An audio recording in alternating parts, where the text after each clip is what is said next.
Bom, então, como a gente vai ver fatores que afetam a velocidade das reações, a gente vai entender por que que isso é tão interessante e onde é que isso se relaciona com o nosso cotidiano. Por exemplo, a gente usa esses fatores para retardar a decomposição dos alimentos. A gente usa as geladeiras, os refrigeradores, né?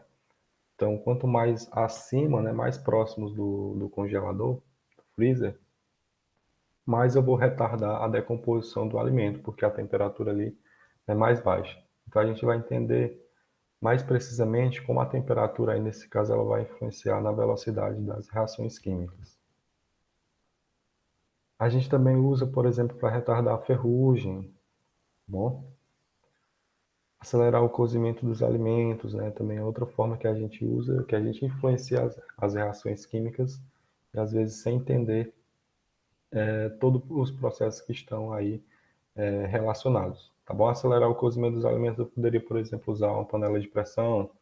A gente sabe que na panela de pressão isso aí acontece muito mais rápido, né?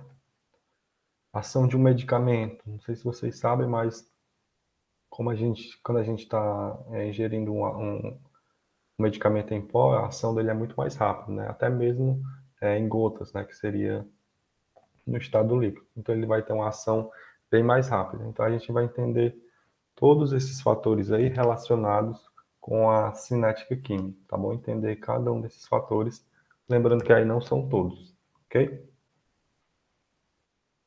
Então, quais serão os objetivos? O que é que a gente, após essa aula, a gente vai saber fazer, né? Pelo menos o que a gente pretende.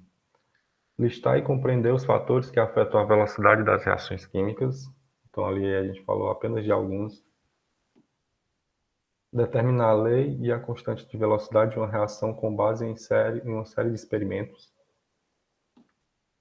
E prever a lei de velocidade de uma reação que tem um mecanismo de várias etapas.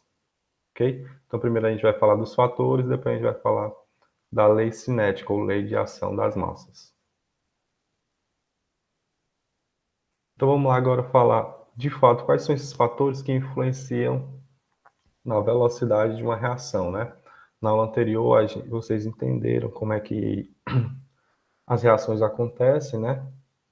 Para entender um pouco da cinética, vocês viram que tem que ter uma energia de ativação, né? Tem que ter uma energia mínima para que a reação aconteça. Vocês viram também que não é qualquer choque que vai ocasionar uma reação química, então o choque tem que ser também efetivo. Então vocês vão precisar muito do que a gente viu na aula anterior para entender um pouco aqui dessa aula, ok? Então vamos aos fatores. Todos esses fatores, gente, basicamente eles vão estar baseados nas colisões efetivas, tá bom? Se um fator ele aumenta o número de colisões efetivas, então ele está favorecendo a velocidade de uma reação, tá bom? Então, quando a gente vê os fatores, a gente vai pensando justamente nisso. Ele está proporcionando mais colisões efetivas? Se sim, ele está aumentando a velocidade da reação química, tá bom? Então aqui eu coloquei esses fatores, mas normalmente nem são colocados todos eles em livros, tá bom? É porque alguns eles dependem basicamente de outros. Por exemplo, dos principais aqui, a concentração molar dos reagentes, tá bom?